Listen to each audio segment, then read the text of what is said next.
ಇನ್ನು ಮನೆ ಮಾಲೀಕರಿಂದ ಅಂಗವಿಕಲ ಮಹಿಳೆಗೆ ಕಿರುಕುಳ ಆಗ್ತಾ ಇದೆ ಅನ್ನೋದರ ಸಂಬಂಧ ಸಿಎಂ ಅವರ ಜನತಾ ದರ್ಶನದಲ್ಲಿ ಕಣ್ಣೀರಿಟ್ಟಂತಹ ಮಹಿಳೆ ತಮ್ಮ ಅಳಲನ್ನು ತೋಡ್ಕೊಂಡ್ರು. ಅಂಗವಿಕಲ ಮಹಿಳೆ ಸುನೀತಾ ಸಿಎಂಗೆ ಮನವಿಯನ್ನು ಕೂಡ ಸಲ್ಲಿಸ್ತಾರೆ. ಸುನೀತಾ ಮಾಗಡಿ ರಸ್ತೆಯ ಕಡಬಗೆರೆಯ ನಿವಾಸಿ. ದೂರು ಕೊಟ್ಟರೂ ಕೂಡ ಯಾವುದೇ ಕ್ರಮ ಕೈಗೊಂಡಿಲ್ಲ ಇದುವರೆಗೂ ಪೊಲೀಸರು ಅಂತ ಅವರು ಸಿಎಂ ಮುಂದೆ ತಮ್ಮ ಅಳಲನ್ನು ತೋಡ್ಕೊಂಡಿದ್ದಾರೆ. ರಾಮನಗರ ಎಸ್ಪಿಗೆ ಸಿಎಂ ಸಿದ್ದರಾಮಯ್ಯ ಆ ಸಂದರ್ಭದಲ್ಲಿ ಕರೆಯನ್ನು ಮಾಡಿ ತಕ್ಷಣ ಗೃಹ ಕಚೇರಿಗೆ ಬರುವಂತೆ ಎಸ್ಪಿಗೆ ಸಿಎಂ ಕರೆಯನ್ನು ಕೊಟ್ಟಿದ್ದಾರೆ. ಇವತ್ತು ಸಾಕಷ್ಟು ದಿನಗಳ ಬಳಿಕ ಸಿಎಂ ಜನತಾ ದರ್ಶನವನ್ನು ಗೃಹ ಕಚೇರಿ ಕೃಷ್ಣಾದಲ್ಲಿ ನಡೆಸಿದ್ದಾರೆ. ಸಾಕಷ್ಟು ಜನ ರಾಜ್ಯದಿಂದ ಮೂಲೆ ಮೂಲೆಗಳಲ್ಲೂ ಕೂಡ ತಮ್ಮ ಕೋರಿಕೆಯನ್ನು ಇಟ್ಕೊಂಡು ಸಿಎಂ ಮುಂದೆ ಬಂದಿರುವಂಥದ್ದು ನೀವು ನೋಡ್ತಾ ಇದ್ದೀರಾ. ರಾಮನಗರ ಎಸ್ಪಿಗೆ ಸಿಎಂ ಆ ಒಂದು ಸಂದರ್ಭದಲ್ಲಿ ಕರೆ ಮಾಡಿದ್ದಾರೆ.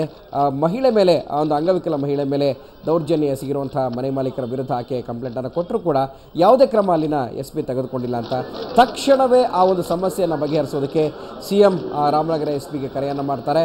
ತಕ್ಷಣವೇ ಆ ಒಂದು ಗೃಹ ಕಚೇರಿಗೆ ಬರುವಂತೆ ಎಸ್ಪಿಗೆ ಸಿಎಂ ಒಂದು ಆದೇಶವನ್ನು ಕೊಡ್ತಾರೆ.